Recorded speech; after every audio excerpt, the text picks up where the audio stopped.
उत्तराखंड देवभूमि होने के साथ साथ अपने प्रसिद्ध तीर्थ स्थलों के लिए भी माना व जाना जाता है।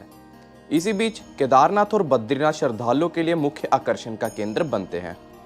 यूं तो उत्तराखंड में चार धाम यात्रा बहुत प्रसिद्ध है, लेकिन काफ़ी श्रद्धालु समय कम होने के कारण केवल दो धाम यात्रा ही कर पाते हैं, जिसमें केदारनाथ एवं बद्रीनाथ शामिल है।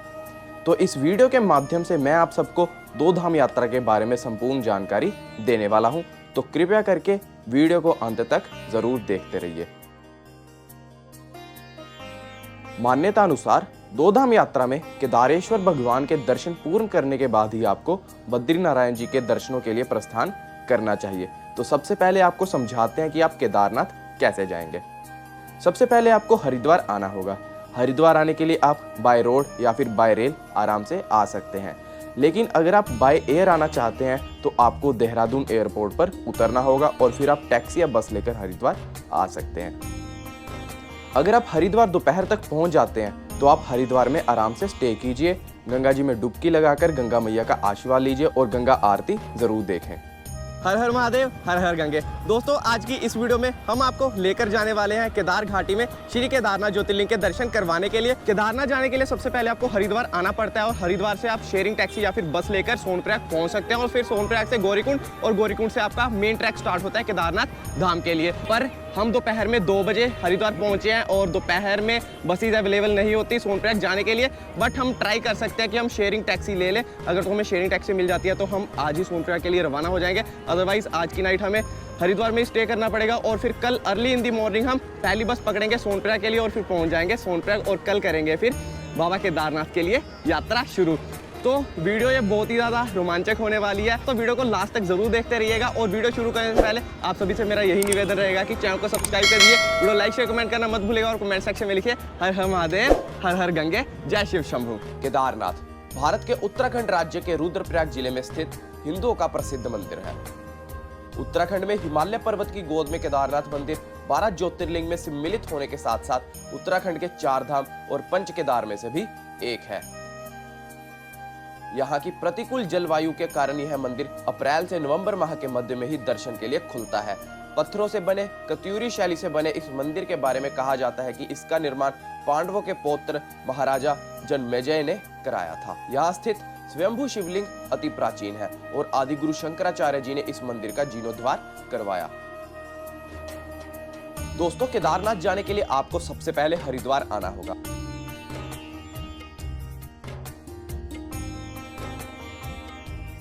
हरिद्वार के रेलवे स्टेशन के बाहर आपको प्राइवेट बस स्टैंड मिल जाएगा, जहां से आपको सोनप्रयाग की बस मिलेगी। सोनप्रयाग जाने के लिए आपको एडवांस बुकिंग करवानी होगी।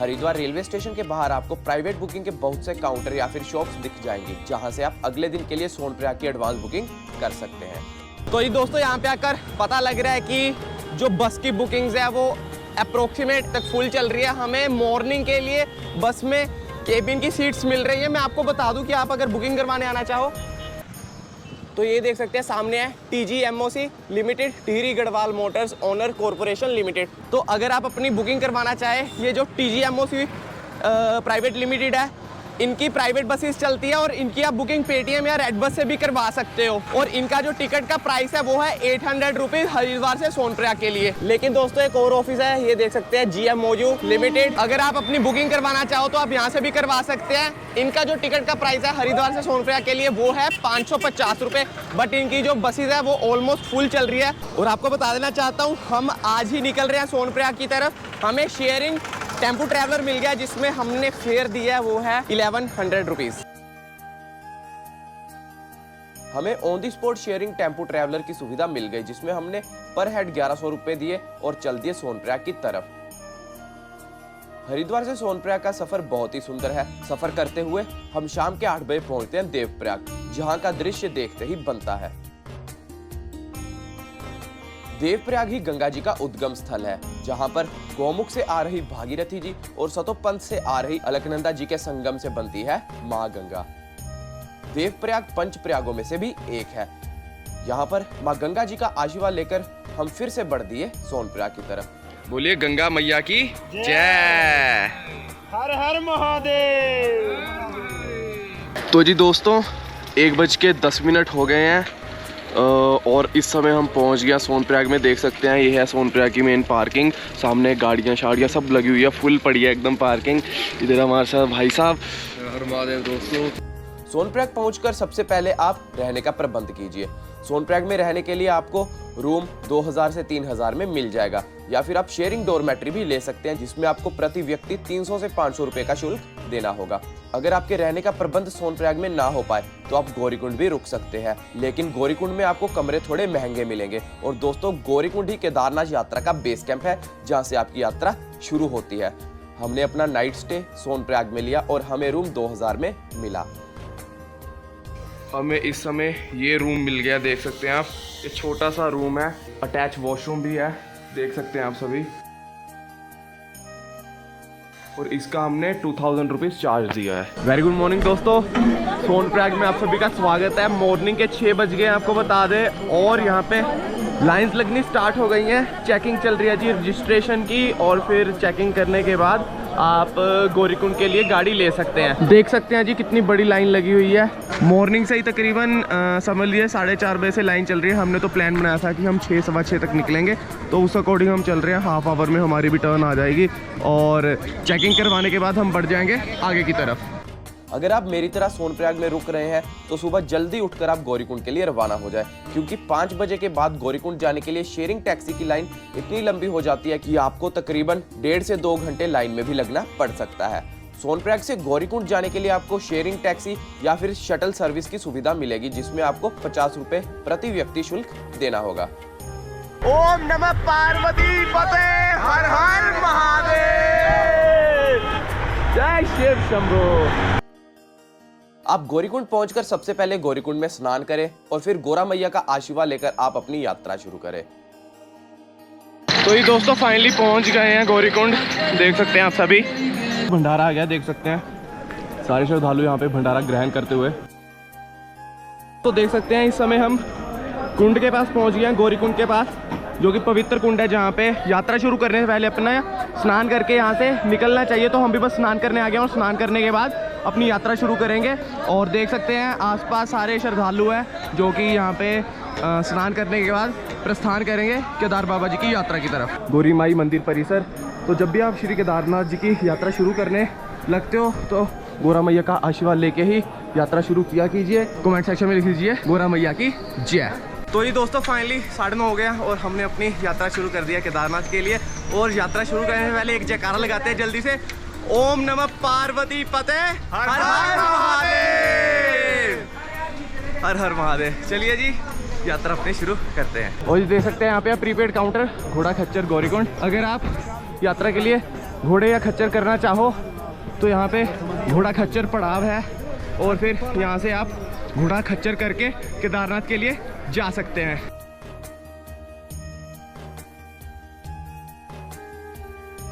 ज़्यादातर यात्रा तो early in the morning already निकल गई है। और एक चीज़ का ध्यान रखिएगा कि यात्रा रूट पे आप घोड़ों से बचकर चलिए, घोड़ों खच्चरों से, क्योंकि ये देख सकते हैं सारा रूट ऑक्यूपाई करके चलते हैं, तो थोड़ी सी दिक्कत आ सकती है चलने में। और जितना कम हो सके उतना कम लगेज लेके अपनी यात्रा करें। हमेशा ट्राई किया कीजिए कि आप जब भी अपनी यात्रा शुरू कर रहे हैं अर्ली इन दी मॉर्निंग अपनी यात्रा शुरू कीजिए। और आपको बताना चाहता हूँ सबसे पहला पड़ाव आएगा जंगल चट्टी, और जंगल चट्टी गौरीकुंड से 4 किलोमीटर दूर है, और हमने अभी तक का सफ़र 1.5 किलोमीटर तय कर लिया है। तो जी देख सकते हैं यात्रा के दौरान जंगल चट्टी से पहले आपको फर्स्ट एड पोस्ट मिल जाती है। अगर आपको कोई भी मेडिकल फैसिलिटी की ज़रूरत हो तो आप यहाँ पे ले सकते हैं। और आगे देख सकते हैं आगे है भैरव बाबा जी का मंदिर, ये आप सामने देख पा रहे होंगे। जल्दी से चल के भैरव बाबा जी के दर्शन करते हैं। बोलिए भैरव बाबा की जय। अभी जंगल चट्टी भी नहीं पहुँचे हैं, जो कि 1/4 हिस्सा है केदारनाथ यात्रा का। मेरे साथ है सचिन, जो कि थोड़ा थका थका लग रहा है। थका थका तो मैं भी लग रहा हूँ, पर इसके पास बैग थोड़ा भारी है। तो कल दर्शन करके ही हम नीचे आएंगे, तो नाइट स्टे करना है, इसलिए रात के लिए गर्म कपड़े और कुछ सामान लेके जा रहे हैं, जिसकी वजह से हमारे बैग भारी हैं। पर आप ऐसा ना करें, आप मिनिमम से मिनिमम बिल्कुल कम से कम लेके आए बैग, ताकि आपको यात्रा करने में कोई कठिनाई का सामना ना करना पड़े। तो जी दोस्तों देख सकते हैं इस समय हम जंगल चट्टी में पहुंच गए हैं। 11 ऑलरेडी हो गए हैं और हमें जंगल चट्टी तक पहुंचने में 1.5 घंटा लग गया। थोड़ी देर जंगल चट्टी में आराम करते हैं, फिर हम अपनी यात्रा आगे के लिए प्रस्थान करेंगे और आगे जाके फिर हम होल्ड लेंगे रामबाड़ा में।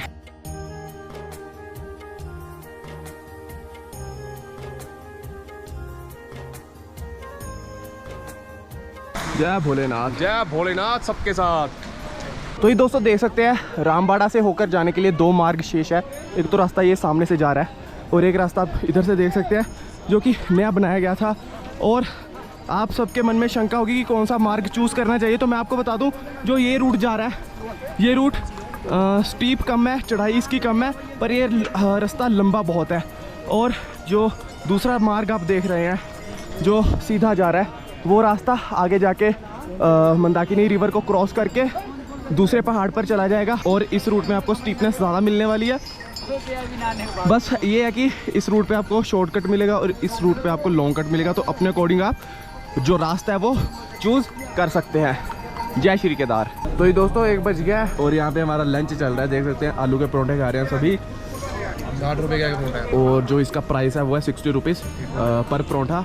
और अगर आप राजमा राइस खाना चाहो तो हाफ प्लेट है 100 रुपीज़ की और फुल प्लेट है 150 रुपीज़ की। और जी अब हम पुल क्रॉस करके उस पार जाएंगे। देख सकते हैं जी इधर है मंदाकिनी जी। मंदाकिनी आगे जाके रुद्रप्रयाग में अलकनंदा जी के साथ इनका संगम हो जाता है। 16 जून 2013 का वो दिन जिसे लोग आज भी भुला नहीं पाए हैं, जिस दिन केदारनाथ में आपदा आने के कारण हाहाकार मच गई थी और इसके निशान आज भी मौजूद हैं। तो ये दोस्तों ये देख सकते हैं ये है रामबाड़ा, जो कि 2013 की आपदा के बाद एकदम तहस नहस हो गया था। देख पा रहे हैं यहाँ पे पहले बहुत बड़ी मार्केट हुआ करती थी। जो भी श्रद्धालु यात्रा पे जाते थे या यात्रा करके वापस आते थे उनके लिए मेन होल्ड हुआ करता था। बट आप देख सकते हैं इस रामबाड़ा का अब नामो निशान नहीं रहा है और अभी भी जो त्रासदी आई थी उसके निशान अभी भी मौजूद है रूट पे। पहले रूट इस साइड से होके जाता था, अब ये नया बनाया गया है। ये जो आप रूट देख रहे हैं ये सारा नया बनाया गया है और अब हम आगे बढ़ रहे हैं। मैंने जो आपको रामबाड़ा से पहले 2 रूट दिखाए थे जो कि डाइवर्ट हो रहे थे अलग अलग साइड से, वो इस पॉइंट पे आके मिल जाते हैं और यहाँ से एक रास्ता ही हो जाता है यात्रा के लिए। तो ये दोस्तों आप सभी से एक यही अनुरोध रहता है कि जब भी यात्रा पे आएँ तो अपनी रजिस्ट्रेशन हमेशा ऑनलाइन करवा के आ जाया कीजिए, क्योंकि जो ऑफलाइन रजिस्ट्रेशन होती है वो हरिद्वार में होती है बट वहाँ पे लाइंस बहुत ज़्यादा लंबी लगी होती हैं। तो बेटर है कि आप ऑनलाइन करवा के आएँ।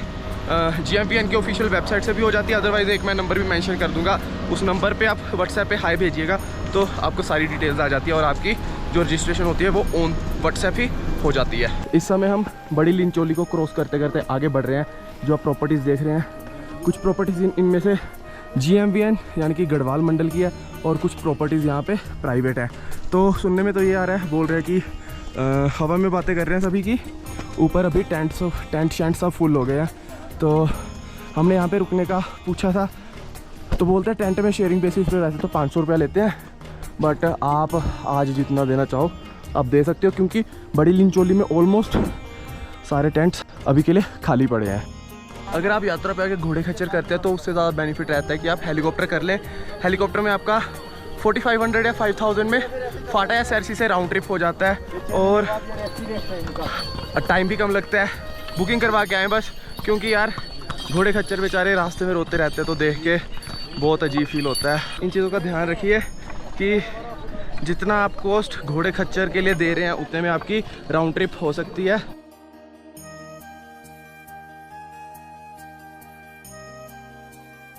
और जी आप यहाँ से घाटी का बहुत ही खूबसूरत नज़ारा देख पा रहे होंगे, साथ में अपने हरियाणा वाले मित्र प्यारे। कैसे हो? Hello hi. और अब प्रॉपर हमें देख सकते हैं बरस से होकर निकलना पड़ेगा।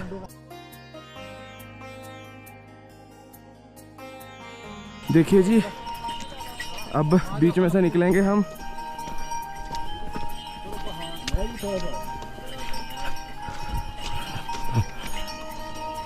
और ये नीचे भी सारी बर्फ़ है जिस पे हम चल के जा रहे हैं। क्या बात है।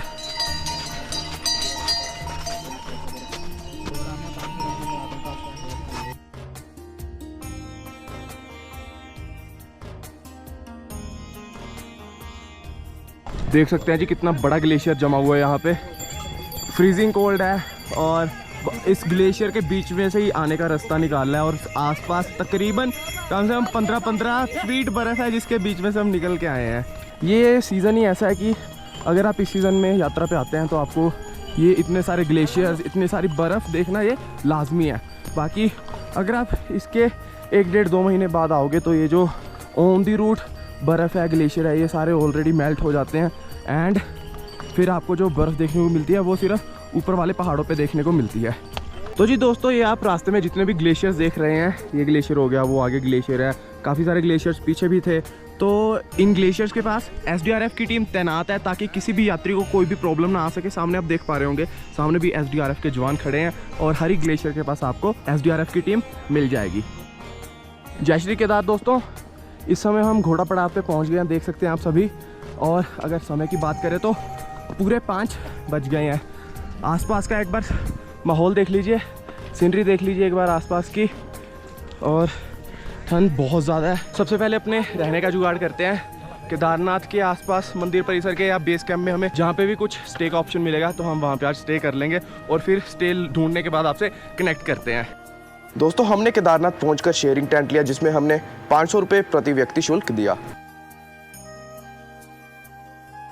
इस वर्ष केदारनाथ यात्रा करने वाले श्रद्धालुओं के लिए किराए में बढ़ोतरी की गई है। सोनप्रयाग से बेस कैंप तक घोड़े खच्चर से जाने के लिए यात्रियों को 3000 रुपये का शुल्क देना होगा। गौरीकुंड से केदारनाथ तक पिट्ठू सेवा का 8000 रुपये शुल्क निर्धारित हुआ है।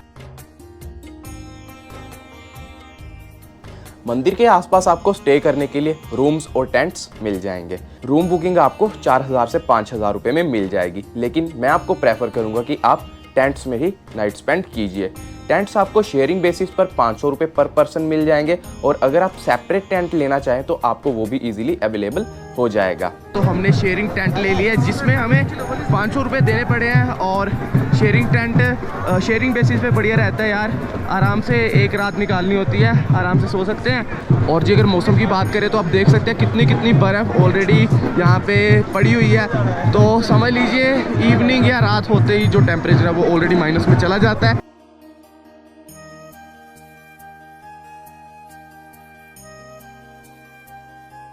जय श्री केदार दोस्तों, सुप्रभात। देख सकते हैं सुबह हो गई है और हम बाहर आ गए हैं अपने टेंट से, जा रहे हैं सीधा केदारनाथ मंदिर की तरफ। रात में माइनस में टेम्परेचर था, बहुत ज़्यादा ठंड थी रात में, बट होपफुली हमने जहाँ पे टेंट लिया था वहाँ पे अब हमें 2-2 रजाई मिल गई थी, तो इसके कारण रात में ज़्यादा ठंड का फील नहीं हो पाया।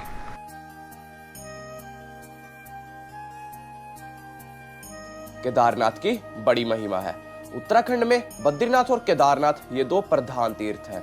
दोनों के दर्शनों का बड़ा ही महात्म्य है। केदारनाथ के संबंध में लिखा है कि जो व्यक्ति केदारनाथ के दर्शन किए बिना बद्रीनाथ की यात्रा करता है उसकी यात्रा निष्फल जाती है। और केदारनाथ सहित नर नारायण मूर्ति के दर्शन का फल समस्त पापों के नाश पूर्वक जीवन मुक्ति की प्राप्ति बतलाया गया है। महाभारत के युद्ध में विजय होने पर पांडव भ्रातृ हत्या के पाप से मुक्ति पाना चाहते थे, इसीलिए वे भगवान शंकर का आशीर्वाद पाना चाहते थे। लेकिन भगवान शंकर पांडवों से रुष्ट थे। भगवान शंकर के दर्शन के लिए पांडव काशी गए, पर भगवान शंकर उन्हें काशी में ना मिले।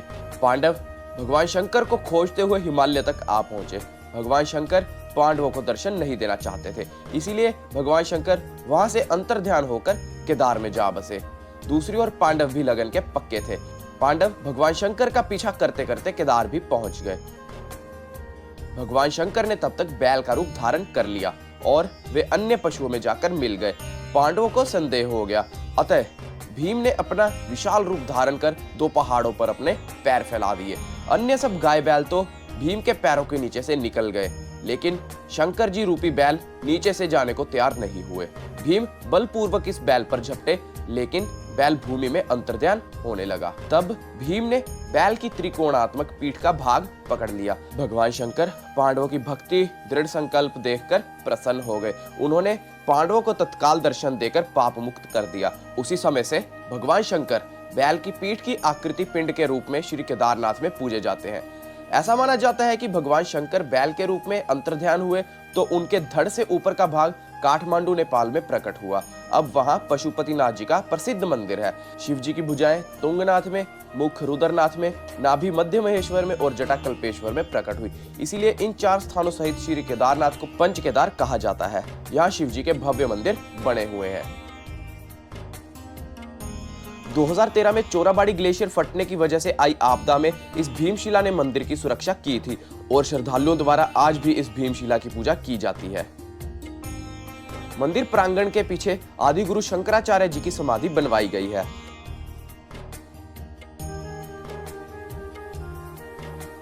जय श्री केदार दोस्तों, दर्शन फाइनली करके आ गए हम और हमें दर्शन करने के लिए तकरीबन अगर बताएं तो 1 से 1.5 घंटा लगा है। वैसे तो लाइंस बहुत ज़्यादा लंबी है, बस ऐसा सोच लिए बाबा जी की कृपा हुई और इस बार मेरे को दर्शन भी बहुत बढ़िया हुए। तो दोस्तों बहुत ही बढ़िया दर्शन हुए, मुझे भी बहुत ही मनमोहक और अच्छा दृश्य था। भारत के हर कोने कोने से श्रद्धालु आए हुए हैं, बहुत ही मनमोहक नज़ारा है आसपास का केदार का। मेरा फर्स्ट टाइम है केदारनाथ में और सरियल एक्सपीरियंस है मेरा। तो आप भी आइए केदारनाथ और बाबा जी के दर्शन कीजिए। जय श्री केदार। और अब हम जा रहे हैं भैरव बाबा जी के दर्शन करने के लिए। जय श्री केदार। और बाबा केदार के दर्शन के उपरांत भैरव बाबा के दर्शन करना भी अति आवश्यक है। अर्ली मॉर्निंग उठकर आप नहाइए, आपको गर्म पानी की बकेट 100 रुपीज में मिल जाएगी।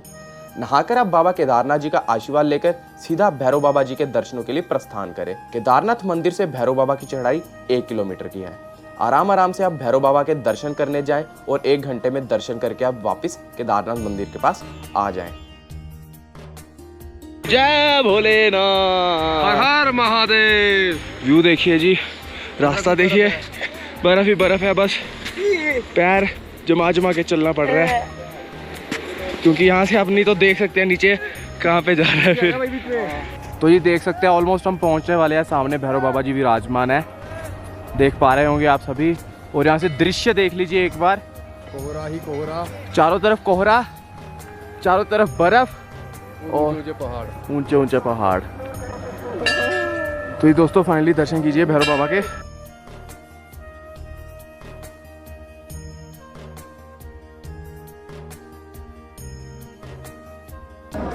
तो जी दोस्तों एक अंतिम बार इस वीडियो में आप श्री केदारनाथ मंदिर के दर्शन कर लीजिए क्योंकि अब हम प्रस्थान करने वाले हैं सोनप्रयाग के लिए और ठंड बहुत ज़्यादा बढ़ गई है, मौसम किसी भी समय ख़राब हो सकता है। तो बस जल्दी से अब हम प्रस्थान करते हैं सोनप्रयाग की ओर।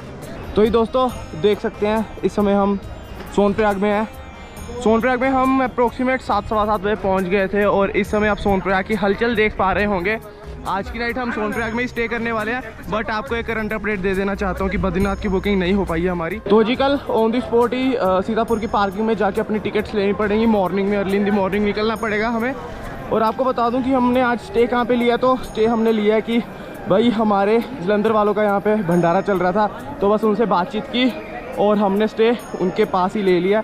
और आप सोनप्रयाग की मार्केट में करंट अपडेट देख रहे हो कितनी रौनकें लगी हुई है। सारे श्रद्धालु, काफ़ी श्रद्धालु तो दर्शन करके आके सीधा हरिद्वार के लिए निकल रहे हैं। शाम को 7 बजे सोनप्रयाग से बद्रीनाथ जाने के लिए बुकिंग शुरू हो जाती है। ट्राई कीजिए आपकी बस टिकट्स उसी शाम बुक हो जाएं जिस शाम आप वापस केदारनाथ से नीचे पहुंचते हैं। अगर आपको बुकिंग ना मिले तो नाइट स्टे आप सोनप्रयाग में लेकर अर्ली इन दी मॉर्निंग 4 बजे सीतापुर पहुंच जाएं। सोनप्रयाग से सीतापुर तकरीबन 1 किलोमीटर दूरी पे है और बद्रीनाथ जाने के लिए आपको टैक्सी और बसेस सीतापुर की पार्किंग से ही मिलेंगी। अब शुरू होता है हमारा अगला दिन, डे 4। आप सीतापुर पहुंचकर अपनी बस या टैक्सी पकड़ लें। सीतापुर से बद्रीनाथ जाने के लिए बस में आपसे 600 रुपये लिए जाएंगे और शेयरिंग बेसिस पर टैक्सी में आपसे 1000 रुपये से 1200 रुपये का शुल्क लिया जा सकता है। जय बद्री जय केदार। मैं आपका होस्ट दोस्त सचिन शर्मा आप सबको इस वीडियो में लेकर जाने वाला हूँ श्री बद्रीनाथ धाम पर और करवाएंगे आपको बद्री विशाल जी के दर्शन। और इस समय दोस्तों मैं मौजूद हूँ सीतापुर की पार्किंग में। आप देख सकते हैं जी ये सीतापुर की पार्किंग है, बहुत ही बड़ी पार्किंग है। अगर आप केदारनाथ जी की यात्रा के बाद बद्रीनाथ के लिए प्रस्थान करना चाहते हैं तो आपको सीतापुर से ही बद्रीनाथ जाने के लिए बसें मिलती हैं। तो जी बद्रीनाथ जाने के लिए हमें अर्ली इन दी मॉर्निंग 4 बजे के आसपास सीतापुर की पार्किंग में पहुंचना पड़ा क्योंकि हमारी एडवांस बुकिंग नहीं थी बद्रीनाथ जाने के लिए। और आप सभी से भी मेरा यही अनुरोध है कि अगर आपकी एडवांस बुकिंग नहीं होती है बद्रीनाथ जाने के लिए तो आप जितना जल्दी हो सके उतनी जल्दी सीतापुर की पार्किंग में पहुँच जाएँ ताकि आपको आपकी टिकट्स मिल जाए बद्रीनाथ जाने के लिए। और इस समय कुछ ऐसी हलचल है सीतापुर की पार्किंग में, देख सकते हैं।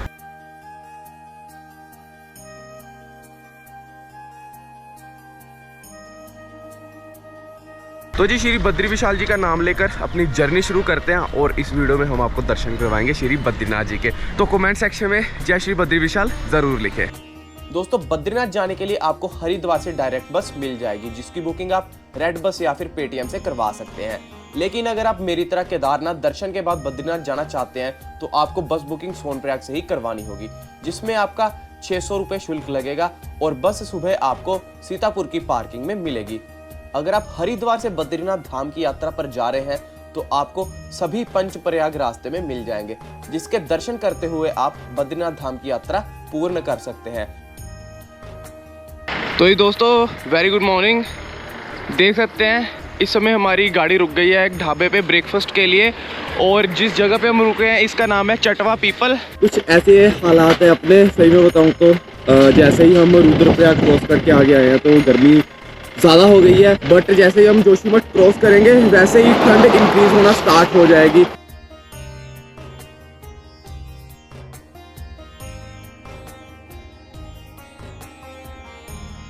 तो ये दोस्तों जय श्री बद्री विशाल, इस समय हम पहुंच गए हैं बद्रीनाथ में। और अगर टाइम की बात करें तो 3:15 हो गए हैं। गाड़ी हमारी सीतापुर से मॉर्निंग में 6:15 बजे निकली थी और इस समय 3:15 बजे हम पहुंच गए 9 घंटे का सफर तय करके बद्रीनाथ में। अब सबसे पहले हम अपने लिए एक रूम ढूंढते हैं और आफ्टर दैट रूम ढूंढने के बाद आपसे जुड़ेंगे। जय श्री बद्री विशाल। बद्रीनाथ पहुंचकर आप सबसे पहले स्टे के लिए धर्मशाला लीजिए। स्टे करने के लिए आपके पास 2 ऑप्शंस अवेलेबल है, धर्मशाला और प्राइवेट होटल्स। धर्मशाला आपको डबल ऑक्यूपेंसी में 500 से 600 रुपये में आराम से मिल जाएगी। आप धर्मशाला एडवांस में भी बुक करवा के आ सकते हैं, आपको सारी धर्मशाला के नंबर गूगल पर मिल जाएंगे। और होटल्स आपको डबल ऑक्यूपेंसी में 2000 से 2500 रुपये में मिल जाएंगे। तो ये दोस्तों देख सकते हैं फाइनली रूम ले लिया हमने। थोड़ा सा हमें आउटस्कर्ट्स मिला, अगर बात करें बस स्टैंड के आसपास मिला है रूम। ये डबल बेड का रूम है और अटैच बाथरूम है। अभी लाइट नहीं है, अगर बात करें तो गीज़र है साथ में और अटैच बाथरूम है। एंड ये डबल बेड का हमें कॉस्ट पड़ा है अप्रोक्सीमेट 1500 पर डे, देख सकते हैं आप सभी। और अभी हम थोड़ा सा रेस्ट करने लगे हैं। जय श्री बद्री विशाल। तो ये दोस्तों फाइनली रूम मिल गया हमें और अब हम आसपास एक्सप्लोर कर रहे हैं मार्केट। अगर आप अर्ली डेज में आ रहे हो तो आपको यहाँ पे भंडारे मिल जाएंगे, और अगर रहने की सुविधा की बात करें तो आप यार धर्मशाला ज़रूर देख लीजिए किसी भी होटल को बुक करने से पहले, क्योंकि होटल वालों का चार्जेस बहुत ज़्यादा होता है। हालांकि मैं जब लास्ट टाइम अक्टूबर में आया था पिछले साल, उस समय मैं 600 में रुका था यहाँ पे एक धर्मशाला में, बट इस बार हमें लगभग 1500 का कमरा मिला है। बोलिए बद्री विशाल की जय। दोस्तों सुप्रभात। देख सकते हैं नया दिन शुरुआत हो गई है नए दिन की, और हमने स्नान कर लिया तप्त कुंड में। देख सकते हैं जी ये तप्त कुंड, इस साइड लेडीज़ का है और इस साइड जेंट्स का है, और सारे श्रद्धालु बस तप्त कुंड में स्नान करके लाइन में लग रहे हैं दर्शनों के लिए। बद्रीनाथ भारत का एक प्रमुख तीर्थ होने के साथ साथ 4 धामों में से भी एक है। बद्रीनाथ भारतीय राज्य उत्तराखंड के चमोली जनपद में अलकनंदा नदी के तट पर स्थित एक हिंदू मंदिर है। यह विष्णु जी को समर्पित है। यह स्थान इस धर्म में वर्णित सर्वाधिक पवित्र स्थानों 4 धामों में से भी एक है, जिसका निर्माण 7वीं से 9वीं सदी में होने का प्रमाण मिलते हैं। मंदिर के नाम पर ही इसके इर्द गिर्द बसे नगर को भी बद्रीनाथ ही कहा जाता है। भौगोलिक दृष्टि से यह स्थान हिमालय पर्वतमाला के ऊंचे शिखरों के मध्य गढ़वाल क्षेत्र में समुद्र तल से 3133 मीटर की ऊंचाई पर स्थित है। बद्रीनाथ मंदिर में विष्णु जी के बद्री नारायण रूप की पूजा होती है। यहाँ उनकी 1 मीटर लंबी शालिग्राम से निर्मित मूर्ति है, जिसके बारे में मान्यता है कि इसे आदिगुरु शंकराचार्य जी ने नारद कुंड से निकालकर स्थापित किया था। पौराणिक लोक कथाओं के अनुसार बद्रीनाथ तथा इसके आसपास का पूरा क्षेत्र किसी समय शिव भूमि केदारखंड के रूप में अवस्थित था। जब गंगा नदी धरती पर अवतरित हुई तो ये 12 धाराओं में बट गई तथा इस स्थान से होकर बहने वाली धारा अलकनंदा के नाम से विख्यात हुई। मान्यता अनुसार भगवान विष्णु जब अपने ध्यान योग हेतु उचित स्थान खोज रहे थे, तब उन्हें अलकनंदा नदी के समीप यह स्थान बहुत भा गया। नीलकंठ पर्वत के समीप भगवान विष्णु ने बाल रूप में अवतार लिया और क्रंदन करने लगे। उनका रुदन सुनकर माता पार्वती का हृदय द्रवित हो उठा और उन्होंने बालक के समीप उपस्थित होकर उसे मनाने का प्रयास किया और बालक ने उनसे ध्यान योग करने हेतु वह स्थान मांग लिया। यही पवित्र स्थान वर्तमान में बद्रीनाथ के नाम से प्रसिद्ध है। विष्णु पुराण में इस क्षेत्र से संबंधित एक अन्य कथा है, जिसके अनुसार धर्म के 2 पुत्र हुए, नर तथा नारायण, जिन्होंने धर्म के विस्तार हेतु कई वर्षों तक इस स्थान पर तपस्या की थी। अपना आश्रम स्थापित करने के लिए वह एक आदर्श स्थान की तलाश में वृद्ध बद्री, योग बद्री, ध्यान बद्री तथा भविष्य बद्री नामक 4 स्थानों पर घूमे। अंततः उन्हें अलकनंदा नदी के पीछे एक गर्म और ठंडे पानी का चश्मा मिला, जिसके पास के क्षेत्र को उन्होंने बद्री विशाल नाम दिया। महाभारत कालीन एक अन्य मान्यता ये भी है कि इसी स्थान पर पांडवों ने अपने पितरों का पिंडदान किया था। इसी कारण से बद्रीनाथ के ब्रह्म कपाल क्षेत्र में आज भी तीर्थयात्री अपने पितरों की आत्मा की शांति के लिए पिंडदान करते हैं।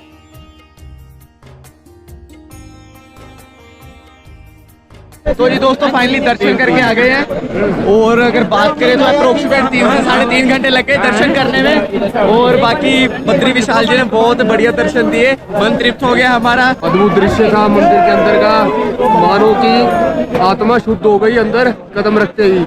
बहुत ही अच्छा नज़ारा था और हमने पूरे भव्य दर्शन किए भगवान जी के। और ये बद्री विशाल की जय। और आपको बताना चाहता हूँ, जो अंतिम मूर्ति स्थापित है वो नारद कूट से निकालकर आदिगुरु शंकराचार्य जी ने स्थापित की थी, जिसके आप दर्शन करते हैं और बहुत ही बढ़िया लग रहा है दर्शन करके। बस अभी हम जा रहे हैं नारायण जी के चरण चिन्ह के दर्शन करने, जिसे चरण पादुका बोला जाता है। जो चरण चिन्ह है नारायण जी के, वो उस पहाड़ के बैक साइड में, हम वहाँ पे ट्रैक करके जाएंगे। बस जल्दी से बढ़ना पड़ेगा क्योंकि ऑलरेडी हम 1.5 से 2 घंटा लेट चल रहे हैं। जय श्री बद्री विशाल। तो ये दोस्तों देख सकते हैं, मार्केट से कट के एक छोटा सा रास्ता आता है जो कि चरण पादुकों के लिए जाता है। देख सकते हैं आप सभी, यहाँ से आपको सीधा ऊपर जाना पड़ेगा। बस चलते जा रहे हैं हम भी।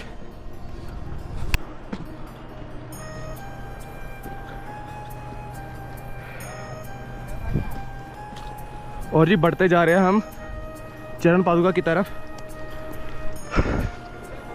ट्रैक है तो काफ़ी छोटा, पर यहाँ पे थोड़ा सा ना ऊपर जब आते हैं आप तो ऑक्सीजन लेवल में थोड़ा सी गिरावट हो जाती है, पर ये ट्रैक है स्टीप, तो बस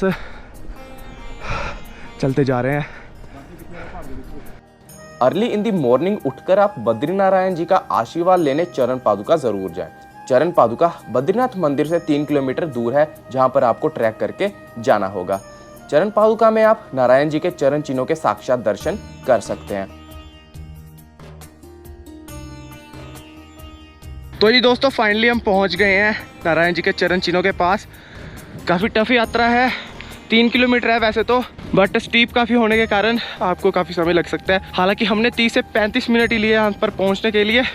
और देख सकते हैं सामने लिखा हुआ है चरण पादुका नारायण होली फुट। जय श्री बद्री विशाल। ओम नमो नारायण। जय हो जी, जय हो। दिव्य दर्शन कीजिए नारायण जी के चरण चिन्हों के, और कमेंट सेक्शन में लिख दीजिए जय श्री बद्री विशाल। ओम नमो नारायण। ओम नमो नारायण। जय हो, जय हो, जय हो, जय हो।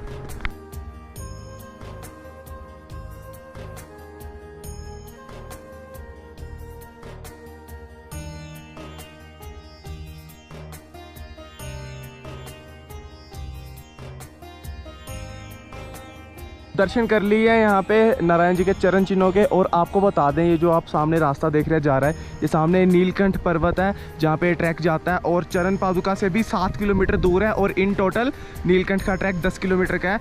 तो ये प्रोफेशनल्स द्वारा ही किया जाता है, या फिर आप गाइड लेके कर सकते हैं।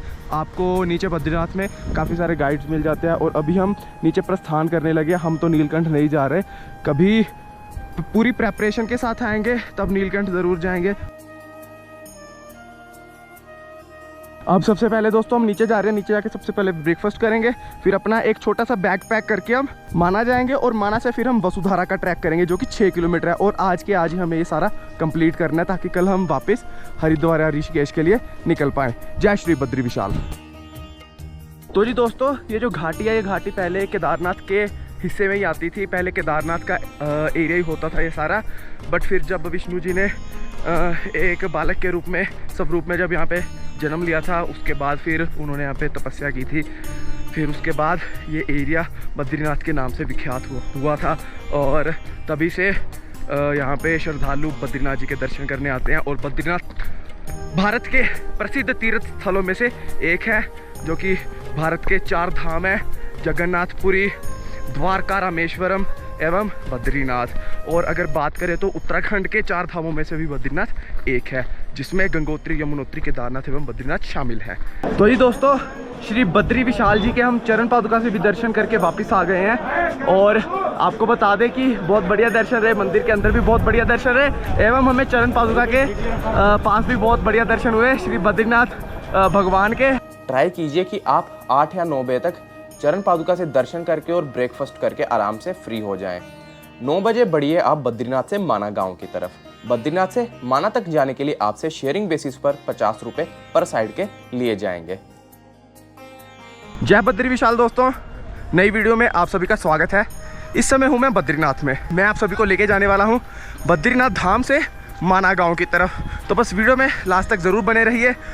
भारत का प्रथम गांव माणा बद्रीनाथ से 3 किलोमीटर की दूरी पर बसा हुआ है। माणा समुद्र तल से 19,000 फीट की ऊंचाई पर है और यह गांव भारत और तिब्बत की सीमा से लगा हुआ भारत का प्रथम गांव है।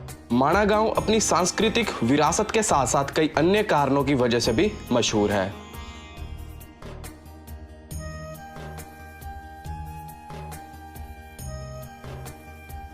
दोस्तों, बद्रीनाथ से माना का जो सफ़र है वो तकरीबन 3 किलोमीटर का है। आप सामने माना गांव देख भी पा रहे होंगे। तो जो शेयरिंग टैक्सी चलती है वो 50 रुपीज़ पर साइड का लेते हैं, बट इस समय शेयरिंग टैक्सी अवेलेबल नहीं थी तो हमने 3 किलोमीटर पैदल तय करने का ही सोचा है, क्योंकि टैक्सी अभी के लिए सिर्फ बुकिंग पे जा रही है और बुकिंग वाले बहुत ज़्यादा पैसे मांग रहे हैं माना तक जाने के लिए। माना तकरीबन 3 किलोमीटर दूर है बद्रीनाथ से, जिसमें हमने 1.5 किलोमीटर तो ऑलरेडी कवर कर भी लिया है और बाकी का 1.5 भी जल्दी से कर लेंगे और पहुंच जाएंगे माना। और देख सकते हैं मौसम काफ़ी ख़राब है, हल्की हल्की धीमी धीमी बारिश हो रही है सारे रास्ते।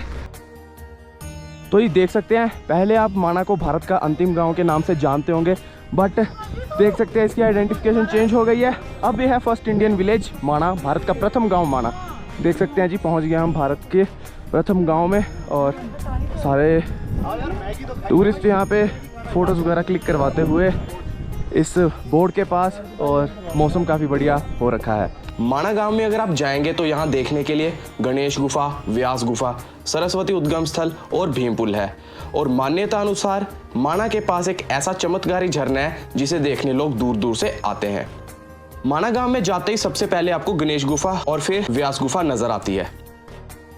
गणेश गुफा व्यास गुफा की तुलना में छोटी है। कहा जाता है कि व्यास गुफा में वेद व्यास जी ने महाभारत को मौखिक रूप से बोला था और भगवान गणेश ने गणेश गुफा में बैठकर इसे लिखा था।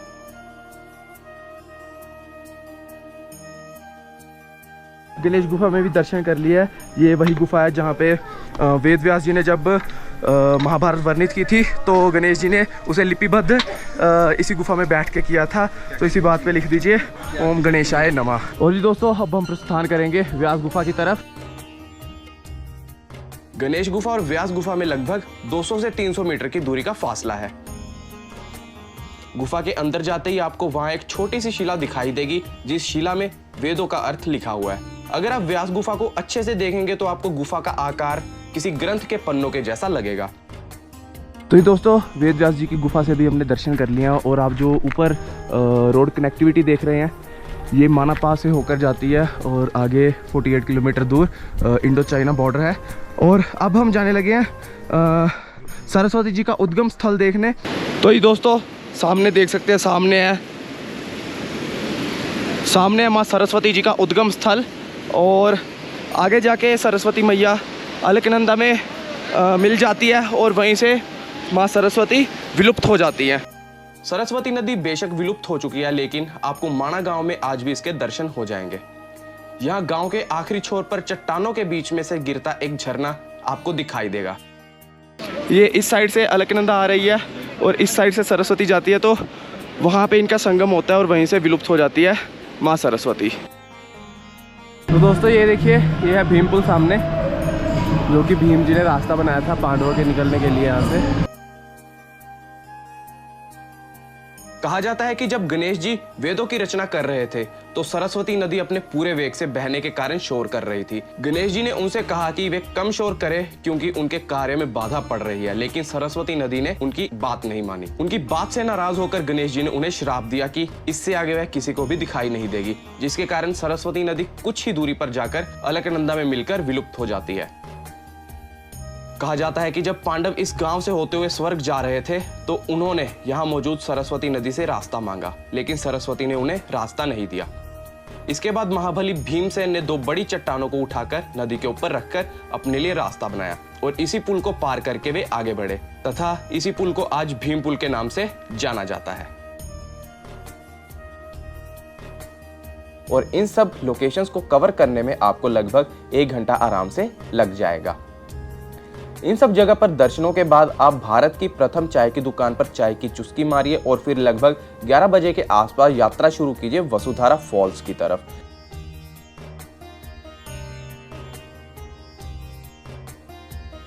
और आप देख सकते हैं आसपास के नज़ारे। अभी इस वीडियो में मैं आप सबको लेके जाने वाला हूँ माना से वसुधारा, जो कि बहुत ही चमत्कारी झरना है। अगर आपने चैनल को अभी तक सब्सक्राइब नहीं किया तो चैनल को सब्सक्राइब कर दीजिए, वीडियो लाइक शेयर कमेंट करना मत भूलिएगा और कमेंट सेक्शन में लिखिए जय श्री बद्री विशाल। देख सकते हैं जी, यहाँ से अपना ट्रैक स्टार्ट हो रहा है। इस साइड है सारा माना गांव और माना गांव से वसुधारा का जो ट्रैक है वो इन टोटल 5 किलोमीटर है। तो जी जल्दी से बढ़ते हैं आगे की तरफ। और इस रूट का निर्माण अभी भी इन प्रोग्रेस है।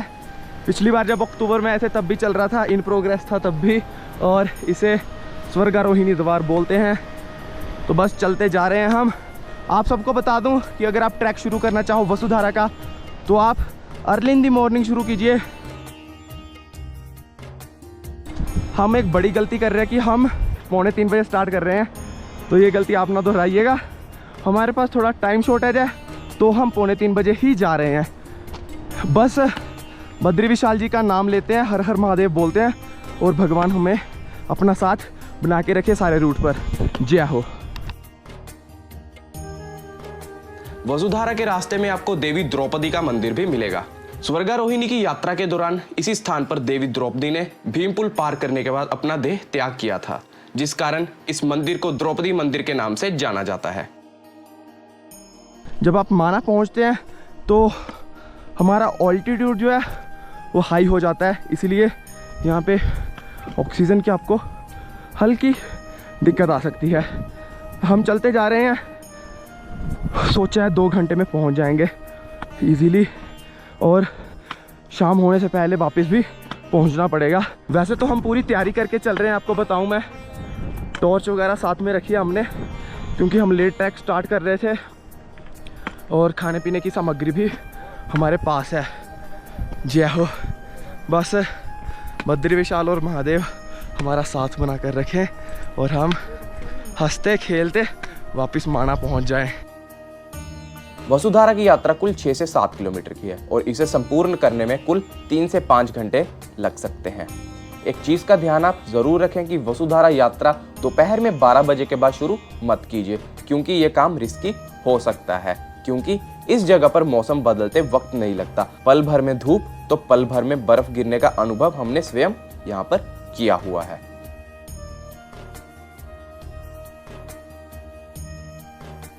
कुछ समय पक्के रास्ते पे चलने के बाद देख सकते हैं आप कच्चा रास्ता मिलेगा आपको, और बेहद ही खूबसूरत नज़ारे आपको देखने को मिलते रहेंगे सारे रूट पर। जैसे ही हमने ट्रैक स्टार्ट किया है वैसे ही पहाड़ों का अगर बात किया जाए तो आकृति चेंज हो गई है, वेजिटेशन नहीं होती इन पहाड़ों पे, तो ये पहाड़ कुछ ऐसे दिखते हैं, देख पा रहे होंगे आप सभी। और बस बढ़ते जा रहे हैं, मौसम का साथ मिला है हमें आज। पहले तो मन में डाउट था कि इतनी दोपहर में निकलना चाहिए वसुधारा के लिए या नहीं निकलना चाहिए, बट फिर सोचा कि बार बार तो आना होता नहीं है और बस चल पड़े हैं। और ये जो रास्ता आप इस साइड देख रहे हैं, ये रास्ता सतोपंत और स्वर्गारोहिणी के लिए जा रहा है। बहुत ही आनंद आ रहा है जी यात्रा करते करते। हाँ जी भाई साहब, कैसा लग रहा है? वसुधारा के ट्रैक पे पहली बार आ रहा हूँ। पहले तो मन में डाउट था कि इतनी लेट शुरू करना चाहिए कि नहीं, क्योंकि युवा कहना था कि बर्फ़बारी भी हो सकती है, पर अभी तक तो कोई मिली नहीं। साथ में ग्लेशियर्स जरूर है, तो भी हम अब अपना ट्रैक कंटिन्यू करते हैं। रास्ते में आपको दूर दूर तक ही कोई कोई ही दिखाई दे रहा होगा। एक्चुअली इस ट्रैक के बारे में काफ़ी कम लोग जानते हैं और जो जानते भी हैं उनमें से भी काफ़ी कम लोग ही हिम्मत जुटा पाते हैं इस ट्रैक पर आने के लिए और इस ट्रैक को पूरा करते हैं। बस हम भी चलते जा रहे हैं। सांस फूलनी स्टार्ट हो गई है जी और अभी थोड़ा सा नीचे का पैच आया। हमने एक झरना क्रॉस करना है जहाँ पे पहले तो ग्लेशियर फ्रीज हुआ पड़ा था बट हाल फिलहाल में ग्लेशियर पिघल गया सारा। दिखाते हैं जल्दी से आपको। ये देख सकते हैं सामने बड़े भैया जा रहे हैं हमारे और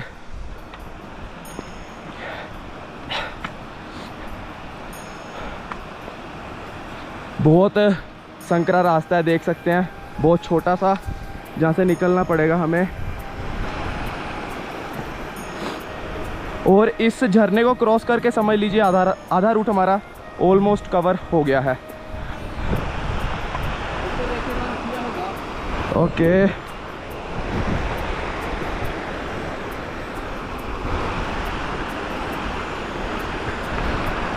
ये देख सकते हैं जी, ये झरना क्रॉस करना पड़ रहा है हमें। झरना बोल लो, वाटर स्ट्रीम बोल लो, बस चलिए जी, चलिए आगे बढ़िए। ओह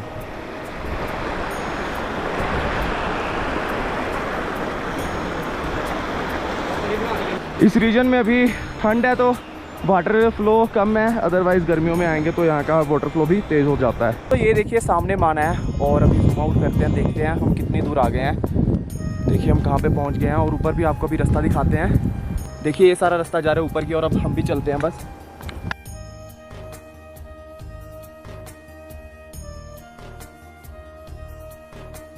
और आप जब भी वसुधारा के ट्रैक पे आएँ तो हमेशा याद रखिए कि अपने साथ पानी ज़रूर कैरी कीजिए क्योंकि रास्ते में कोई भी सोर्स नहीं है वाटर का। हमने भी जैसे बोटल्स कैरी किया, देख सकते हैं आप बैक के साइड में हमने 2 बोटल्स कैरी किया क्योंकि एटलीस्ट 2 बोटल्स तो चाहिए कैरी करने को, तो जितने मर्जी कर सकते हो। और खाने के लिए भी कुछ छोटा मोटा अपने साथ ज़रूर कैरी कीजिए, ड्राई फ्रूट्स वगैरह। जय श्री बद्री विशाल। बढ़ते हैं आगे की ओर। तो जैसे जैसे ऊपर जा रहे हैं बर्फीली हवा चल रही है, हवा बहुत तेज़ हो रही है जिससे आपकी फेस की स्किन फट सकती है। इसके लिए सनस्क्रीन या कुछ लोशन वगैरह ज़रूर कैरी किया कीजिए। हो बहुत सांस चढ़ रहा है, बहुत ज़्यादा। इधर वाले पहाड़ों से तो बर्फ़ लगभग पिघल गई है बट इस साइड वाले पहाड़ बहुत ज़्यादा बर्फीले हैं अभी भी। ये दोस्तों वही रास्ता है जहाँ से 5 पांडव माता द्रौपदी के साथ स्वर्ग की ओर प्रस्थान कर रहे थे, पर अंतिम में महाराज युधिष्ठिर जी ही स्वर्ग पहुंच पाए थे। और आई होप आपको सारी जानकारी मिल रही होगी ट्रैक के बारे में। और आप रास्ता देख रहे होंगे, रास्ता थोड़ा हरा भरा होना शुरू हो गया है क्योंकि यहाँ पे आवाजाही बहुत कम है। इंग्लिश में इसको एल्गी बोलते हैं और अगर हिंदी में काई बोलते हैं। आवाजाही कम है इसलिए ऐसा हुआ है रूट पे। और बाकी आसपास वाले पत्थरों पे भी देख सकते हैं आप सभी। और ठंड बढ़ती हुई। दोस्तों ये जो आप पहाड़ देख रहे हो सारे, यहाँ से बैक साइड में अगर आप 40-45 किलोमीटर दूर जाओगे तो वहाँ पे आपको माना पास मिलेगा और आगे ही इंडो चाइना बॉर्डर भी है और बहुत बढ़िया लग रहा है। आप अगर करना चाहो तो दोस्तों सतोपंथ या फिर स्वर्ग रोहिणी का ट्रैक भी कर सकते हो। जो जिसका रास्ता इधर से जाता है, जो पोर्टर्स होते हैं, गाइड होते हैं, वो इस रास्ते से लेके जाते हैं क्योंकि वसुधारा से आगे रास्ता ख़त्म हो जाता है, ग्लेशियर होता है वहाँ पे। और इससे आगे अप्रोक्सीमेट 3 दिन लगते हैं उधर पहुँचने में।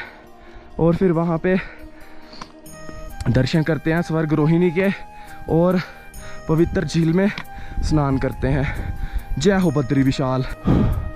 तो बस ये आखिरी का 1-1.5 किलोमीटर रह गया जो कि एकदम खड़ी चढ़ाई होने वाली है। देख सकते हैं आप सभी, ये रास्ता जा रहा है।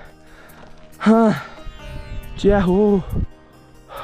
आगे पीछे आपको कोई ही दिखाई दे रहा होगा और ऑलमोस्ट रास्ते पे हम अकेले चल रहे हैं। तो ये पहुंचने तो वाले हैं पर अभी इतना ऊपर आ गए हैं कि ऑक्सीजन लेवल की समझ सकते हो आप, वो परेशानी का सामना करना पड़ रहा है हल्का हल्का। और मौसम भी बहुत ख़राब हो गया। थोड़ी देर पहले ही बोला था कि मौसम साथ दे रहा है बट ये देखिए उधर कितना ख़राब है मौसम। जल्दी से इधर वसुधारा में शीश निभाकर हम वापस प्रस्थान कर देंगे माणा की तरफ। और यार एक तो ऐसे ट्रैक्स पे वीडियो बनाना भी बहुत मुश्किल का काम होता है, सांस फूलता रहता है, चलते चलते बोलना is a difficult task itself. बाकी आपको दिखा रहे हैं यार नज़ारे, घर पे बैठे एंजॉय कीजिए। देखिए जी सामने है वसुधारा, बहुत बड़ा ग्लेशियर यहाँ पे फ्रीज़ हुआ पड़ा है। तो जल्दी से चलते हैं यहाँ पे, अब रहा नहीं जा रहा, बहुत कम रह गया है। और अगर टाइम की बात करें भैया, टाइम बताइए। 4:18 हो गए हैं और 5 मिनट और लगेंगे पहुंचने के लिए। 2:45 पे हमने अपनी ये यात्रा या ट्रैक शुरू किया था और समझ लीजिए 4:25 तक हम पहुंच जाएंगे वसुधारा। तो जी हल्का हल्का स्नोफॉल भी स्टार्ट हो गया है। ऐसा ही होता है अगर आप कहीं ऊपर आ जाएं ज़्यादा माउंटेन्स में, तो हल्के से बादल होने की देर होती है कि स्नोफॉल स्टार्ट हो जाती है। हालांकि सुबह हमने बद्रीनाथ मंदिर के पास स्नोफॉल देखी थी और अभी यहाँ पे भी शुरू हो गई है। तो जी फाइनली पहुँच गया वसुधारा। देख सकते हैं ग्लेशियर कहाँ तक आया हुआ है, कहाँ तक या नीचे तक गया हुआ है भाई साहब। ये देखिए जी, ये सामने वसुधारा और इसका जो अभी पानी है वो तो ग्लेशियर पर ही गिर रहा है। कोई आगे जाने की हिम्मत नहीं कर रहा क्योंकि ग्लेशियर किसी समय भी नीचे आ सकते हैं, मौसम भी क्योंकि ऐसा है। तो जी दोस्तों देख सकते हैं इस समय हम वसुधारा के पास पहुंच गए हैं और इससे आगे नहीं जा पाएंगे। ग्लेशियर बहुत बड़ा है और ये फ़्लो देख रहे हो आप, अभी तो फ़्लो बहुत कम है।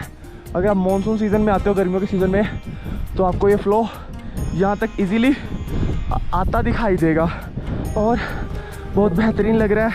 बहुत ही बढ़िया अनुभव रहा और सारे श्रद्धालु नीचे जाने के लिए रेडी है, वो देख सकते हैं क्योंकि बर्फ़बारी हो रही है। और भैया कैसा लग रहा है? अद्भुत दृश्य है, पहली बार देख रहा हूँ ऐसा दृश्य ज़िंदगी में। आज से पहले कभी नहीं देखा, ना ही मैंने ऐसा कभी ट्रैक देखा है। धन्य हो गया मैं तो वसुधारा जी के पावन ट्रैक पर जाकर। तो जी प्रकृति है ये सारी, और प्रकृति के सामने हमें हमेशा झुक के रहना चाहिए और आदर करना चाहिए हमेशा प्रकृति का, ताकि प्रकृति भी हमारी देखभाल कर सके। अगर हम कहीं ऐसी जगह पे जाते हैं तो हमेशा शीश निभा के रहना चाहिए। और बहुत बढ़िया एक्सपीरियंस रहा यहाँ तक आने का। हमने ये ट्रैक 2:45 पे शुरू करके 4:25 पे यहाँ पे पहुँच गए हैं और अभी सोचा कि 15 मिनट यहाँ पे हम इंजॉय करेंगे, थोड़ी सी फ़ोटो खिंचवा लेंगे और फिर हम निकलेंगे सीधा माना के लिए। वैसे तो मौसम बहुत ख़राब है, मौसम बहुत ख़राब है, देखो तो मौसम बहुत ख़राब है। बैक साइड में बर्फबारी हो रही है, तो बर्फबारी किसी भी टाइम ज़्यादा हो सकती है, तो निकलना पड़ेगा। ज़्यादा डिले नहीं करते हुए हम, और ज़्यादा दलेर भी नहीं बनना चाहिए ऐसी जगह पे आके कि हाँ भाई हम चढ़ जाएंगे ग्लेशियर भी, तो फिर वही होता है, पंगे लेने वाली बात है। और बाकी जय श्री बद्री विशाल, थोड़ा सा एंजॉय करते हैं और फिर हम निकलते हैं नीचे की ओर। इस वाटरफॉल का पानी 400 फीट की ऊंचाई से गिरता हुआ एकदम मोतियों की बौछारों की तरह लगता है।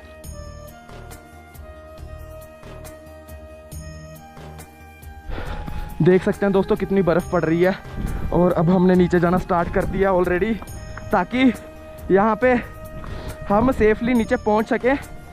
और स्नोफॉल ज़्यादा ही तेज़ हो गई है, बस बढ़ते हैं। 10 मिनट रुक पाए हम वसुधारा पे और अब जा रहे हैं नीचे की ओर। जय बद्री विशाल। अब आपको रास्ते में या नीचे पहुँच के ही ज्वाइन करेंगे। ठंड बहुत लग रही है। जय हो। मैंने ज़िंदगी में सिर्फ 2 ही बार बर्फबारी देखी है और दोनों के दोनों बार आज ही के दिन देखी है। बर्फ़ देख सकते हैं जी कितनी पड़ रही है, इससे अंदाज़ा लगा सकते हैं मौसम कितना ज़्यादा ख़राब हो गया है। हो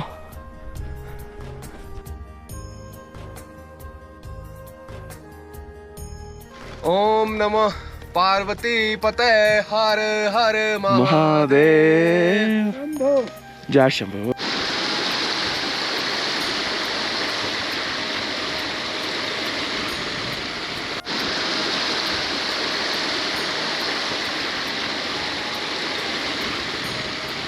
तो ये दोस्तों फाइनली अपना ट्रैक कंप्लीट करके हम आ गए हैं। इवनिंग हो गई है। ऊपर तो जैसे स्नोफॉल हो रहा था, जैसे ही हम माना पहुंचे हैं तो यहाँ पे स्नो तो है बट ऐसा है कि साथ के साथ पिघल रही है। और ट्रैक हमारा बहुत अच्छा रहा। नीचे आने में भी हमने अप्रोक्सीमेट 1 घंटा तो ले ही लिया। 6 बज गए हैं, 6:02-3 हो गए हैं और हमने 2:45 बजे स्टार्ट किया था ट्रैक। 6 बजे हम नीचे आ गए। लगभग 3.25 घंटे लिए हमने।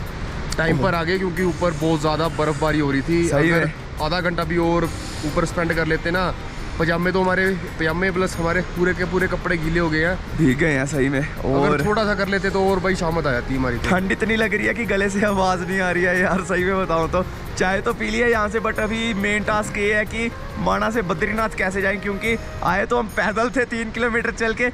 अभी शेयरिंग में टैक्सी ढूंढनी पड़ेगी यार, क्योंकि मौसम थोड़ा ख़राब है। कोई बात नहीं, करते हैं कुछ जुगाड़ लगाएंगे। शाम तक आप वापस बद्रीनाथ आ जाएं और नेक्स्ट डे की बस बुकिंग कर आप पहुंच जाएं हरिद्वार वापस। और इसी के साथ आपकी 2 धाम की यात्रा संपूर्ण हो जाती है। अगर आप वसुधारा नहीं करना चाहते तो आप उस लोकेशन को आराम से छोड़ सकते हैं और ट्राई कर सकते हैं कि सेम डे की आपको हरिद्वार की बस मिल जाए। हरिद्वार वापस आकर आप एक बार फिर से गंगा मैया जी का आशीर्वाद लीजिए और बढ़िए अपने घर की तरफ। तो दोस्तों ये प्लान होने वाला है 2 धाम यात्रा का। आशा करता हूँ कि आपको वीडियो इन्फॉर्मेटिव लगा होगा। वीडियो अच्छा लगा हो तो शेयर कीजिए, चैनल को सब्सक्राइब कीजिए और कमेंट सेक्शन में लिखिए जय बद्री जय केदार। और वीडियो को लाइक करना मत भूलिएगा। आपका एक लाइक हमें बहुत ज़्यादा मोटिवेशन देता है। और मुझे इंस्टाग्राम पर भी फॉलो ज़रूर कर लीजिए। हर हर महादेव, हर हर गंगे। बोलिए गंगा मैया की जय।